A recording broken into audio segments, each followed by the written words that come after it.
முதல்ல ஒரு பாத பூஜைக்காக வந்தேன். அந்த பாத பூஜை கூட எப்படி பண்ண வந்தேன்னா, எங்களுக்கு ஒரு கொஞ்சம் சொத்து இருந்தது.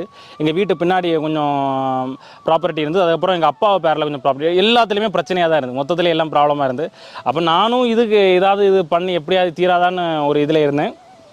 அந்த டைமில் தான் மாதேவியோட இது பாத பூஜை பண்ணி, ஒரு பாத பூஜை பண்ணி ஒரு சொத்தை விற்றுட்டாங்க, 2 பாத பூஜை பண்ணி 2 சொத்தை விற்றுட்டாங்கன்னு சொல்லி அந்த இதை பார்த்ததும் நம்மளும் பாத பூஜை பண்ணி எப்படியா சொத்தை விற்றுடலான்னு சொல்லி அந்த ஒரு இதில் தான் நான் காணி மடத்துக்கு இவங்களை கால் பண்ணி, அப்போ இந்த இவரை பற்றி ஆரம்பிச்சேன்னா காணிமடம் வீடியோஸ்லாம் பார்க்க ஆரம்பிச்சேன். இந்த பாத பூஜை இந்த விஷயம்லாம் தெரிய ஆரம்பிச்சது.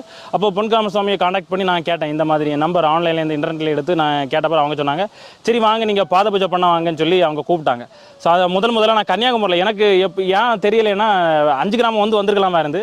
ஆனால் இவங்க சொன்னது கன்னியாகுமரியிலேருந்து 7 கிலோமீட்டர், கன்னியாகுமரிலேருந்து 7 கிலோமீட்டர். கன்னியாகுமரி போனால் தான் காணிமடம் போக முடியும், கன்னியாகுமரி பக்கம்னு நினச்சிட்டு நான் கன்னியாகுமரி போயிட்டு இவர்கிட்ட ஃபோன் பண்ணி கேட்டேன். இவர் அங்கேருந்து